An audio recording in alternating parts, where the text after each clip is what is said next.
लेकिन केंद्र में रहते हुए, ठीक है प्रियंका जी ठीक है, लेकिन केंद्र में रहते हुए इस बात का अधिकार तो है ना आपकी केंद्र सरकार को कि अगर इन्फिल्ट्रेशन और रोहिंग्या मुसलमानों की एंट्री समस्या है तो उसको लेकर और सख्त कदम, जब वो खासतौर पर कहते हैं कि एक बहुत बड़ा खतरा है। खुद झारखंड में प्रियंका जी आदिवासियों की संख्या कैसे परसेंटेज वाइज घट रही है, इसका आंकड़ा आपके पास भी है, मेरे पास भी है, और मैं उम्मीद करती हूँ कि इसका आंकड़ा मनोज जी के पास भी है। बिल्कुल, बंगाल में क्या हो रहा है वो नंबर्स, वो परसेंटेज साहब के पास है, टीएमसी के नेता के पास, शुभांकर जी के पास, उनके पास भी है बंगाल में क्या हो रहा है। लेकिन मैं कह रही हूं कि देखी हुई मक्खी को तो निगल नहीं सकते ना, अगर समस्या है तो उसमें इंटरवेन करिए, उसका समाधान निकालिए। कांग्रेस के नेता सुप्रीम कोर्ट में पेंडिंग है। ठीक है मैम, क्योंकि वो फेंसिंग नहीं लगाने दे रही है। बिल्कुल, आपने उसको क्लियर कर दिया, आपने उसको क्लियर कर दिया। अजय वर्मा जी आपके पास आती हूँ, फिर रामकृपाल सर आपके पास फौरन आऊंगी, माफी चाहूंगी थोड़ा देरी के लिए। अजय वर्मा जी, इंडिया ब्लॉक में क्या सब कुछ ठीक नहीं है?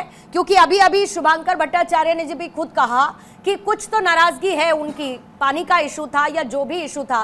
फिर इससे पहले कांग्रेस का खुद बंगाल में लेकर वाद विवाद, बयान, पलटवार, ये सब हमने चुनावों के दौरान भी देखा है। लेकिन समेटते समेटते कहीं बिखर तो नहीं रहा इंडिया ब्लॉक अलग अलग मुद्दों पर? मुद्दा तो कुछ और था आज। पूर्णिमा जी, मेरा आपको नमस्कार, और रामकृपाल जी हमारे सम्मानित बुजुर्ग हैं, उनको नमस्कार, और सारे पैनलिस्टों को नमस्कार जी। अब मैं आपको ये बताना चाह रहा था कि हमारे यहाँ, हमारे इंडिया ब्लॉक में कोई प्रॉब्लम कहीं नहीं है। हमारे यहाँ सबसे बड़ी बात यह है कि फ्रीडम ऑफ स्पीच है सारे लोगों को। हमारे यहाँ भाजपा की तरह अधिनायकवाद नहीं है कि वहाँ मोदी मोदी मोदी मोदी और किसी की कोई सुनवाई नहीं होती। तो हमारे यहाँ लोकतंत्र कायम है, इंटरनल लोकतंत्र, ये बात मान लीजिए। और इसीलिए हम एक दूसरे के सुनते हैं, विचार रखते हैं और उसका समाधान निकाल लेते हैं। आपकी बात का तो ये जवाब हो गया। अब मैं आ रहा हूं रोहिंग्याओं के ऊपर और इस बर्निंग इशू के ऊपर, और झारखंड के मुख्यमंत्री और बंगाल के ऊपर। देखिए, देश में 2014 में एक वास्को डिगामा साहब आए थे गुजरात से, जिन्होंने भारत की खोज करी और भारत को आजादी दिलाई। ये मैं नहीं कह रहा, देश की होने वाली डिप्टी पीएम कंगना रनौत कहती हैं कि भारत को आजादी 2000 बाद मिली तो उन्होंने एक वादे किए थे कि मित्रों, इस हिंदुस्तान से रोहिंग्या को भगा दिया जाएगा, 2 करोड़ नौकरी मिलेंगी, 15 लाख खाते में आएंगे, चप्पल वाले जहाज में यात्रा करेंगे और अमीर गरीब हो जाएंगे। लेकिन ऐसा हो नहीं सका पूर्णिमा जी। गरीब और गरीब हो गया, अमीर देश छोड़ के जा रहे हैं, चप्पल वालों की चप्पल छिन गई, नौकरी वालों पर लाठी पड़ रही है, और 15 लाख के अकाउंट में उनके 15,000 और निकाले जा रहे हैं। कौन सी कानून बताकर कि लो मिनिमम अकाउंट पर, उस पर। अब रोहिंग्या की जिम्मेदारी, आप भी पढ़ी लिखी हैं, सारे दर्शक भी पढ़े लिखे हैं, और रामकृपाल जी भी जानते हैं कि सरकार का दायित्व है सीमाओं के बॉर्डर पर। अब तक मुझे आंकड़ा देंगी कि इन्होंने 2014 से 24 तक हिंदुस्तान से कितने रोहिंग्या चिन्हित करके भगाए हैं? बता दें जरा, एक भी नाम। ठीक है, मैं ले लूंगी उनसे, एक भी नाम बताएं। केवल झूठ बोलो, जोर से बोलो, रोज बोलो, बार बार बोलो। छोटे से बड़े लोग केवल झूठ बोलते हैं, टीवी पे अपने आप को एक्सपोज करते हैं, और चुनाव जीतने के लिए किसी स्तर पर ठीक है, मैं इसका जवाब भाइयों में विवाद करा देते हैं। ठीक है, मैं इसका जवाब प्रियंका जी से लेने से पहले, क्योंकि आपने कहा कि रामकृपाल जी को भी बहुत ज्यादा इस बात का आइडिया होगा। रामकृपाल से मैं बहुत ओपन क्वेश्चन के साथ आपके पास आ रही हूँ। संतल परगना हो या बाकी जगह हो, किस तरीके से आदिवासियों का लैंड, उनके जंगल, सब कुछ ले लिए जा रहे हैं, इस बात का आरोप प्रधानमंत्री मोदी ने लगाया। अमित शाह ने भी इस बात का जिक्र किया। अलग अलग ऐसे राज्य हैं जहां पर डेमोग्राफी बदल रही है, इन्फिल्ट्रेशन हो रही है, रोहिंग्याज आ रहे हैं, लेकिन उनको रोकने के लिए कदम क्या? एक राज्य में ज्यादा, उस राज्य में कम, ये इस पर बात नहीं है। बात इस बात की है वो कितना बड़ा खतरा है, और डेमोग्राफी अगर राज्यों की बदल रही है तो ये अपने आप में तो बहुत बड़ी चिंता है। अगर आदिवासियों की पॉपुलेशन डिक्लाइन हो रही है, या आसाम का आप किस्सा ले लीजिए, तो ये तो गंभीर विषय है बहुत। निश्चित रूप से पूर्णिमा जी, ये गंभीर विषय हमारे जितने मित्र बैठे हुए हैं सबको पता है, सब इस बात को मानते हैं कि ये पूरे राष्ट्र के लिए, पूरे देश के लिए बहुत बड़ी चिंता की बात है। और इसको, ये दुर्भाग्य है कि कई बार ये वोट की राजनीति में, और वोट की राजनीति के चलते ही 71 से लेकर के आज तक, ऐसा नहीं है कि ये समस्या पहली बार है। याद कीजिए असम अकॉर्ड को, जब राजीव गांधी थे वहाँ गए थे, असम गण संग्राम परिषद कैसे बनी थी, त्रिपुरा में त्रिपुरा उपजात युवा समिति कैसे बनी थी, क्यों बनी थी, ये देखिए सब लोग जानते हैं कि बॉर्डर इलाकों में जो स्टेट्स हैं यहाँ पे घुसपैठ लगातार हुई है।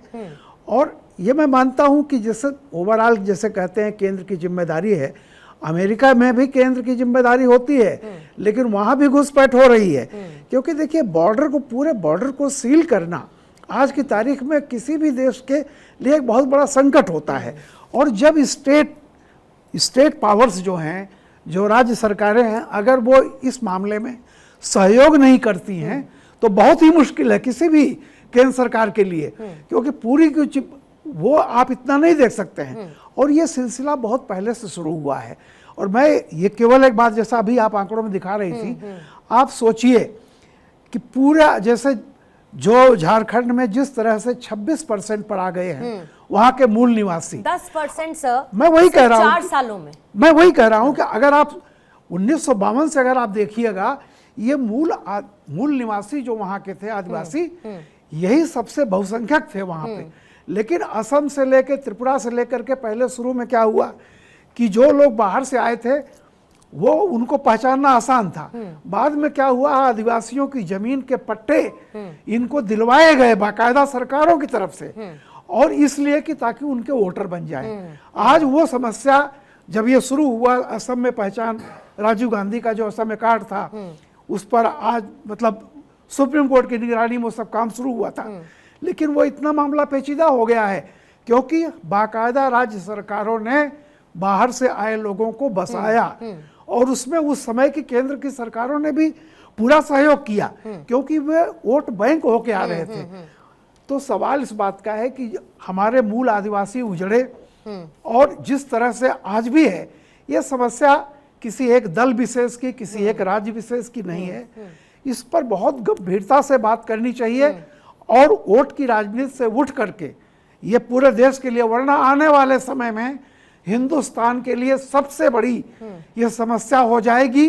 डेमोग्राफिक चेंज जो है वो हिंदुस्तान के अस्तित्व पर खतरा हो जाएगा। ये और फिर उसके बाद तो फिर ये बात भी बेमानी हो जाएगी ना, जिसकी जितनी संख्या बारी, क्योंकि संख्या ही खत्म हो जाएगी तो फिर क्या कीजिएगा। अब बताइए मुझे जरा मनोज पांडे, इससे ज्यादा खुला और बेहतर तरीके से क्या कोई बता सकता है? क्लियरली वोट बैंक की पॉलिटिक्स है। हम आदिवासियों के रहनुमा होने की बात करते हैं, हम कहते हैं कि हम आदिवासियों को सुरक्षित रखेंगे, लेकिन उनके बेसिक अधिकार, उन आदिवासियों का अस्तित्व, उनकी जमीन, उनका जंगल अगर कोई बाहर से आया छीन लेगा, ये तो वही बात हो गई ना सर, मेरे घर में आकर कोई लूट कर जाए और मैं कुछ कर भी ना पाऊं।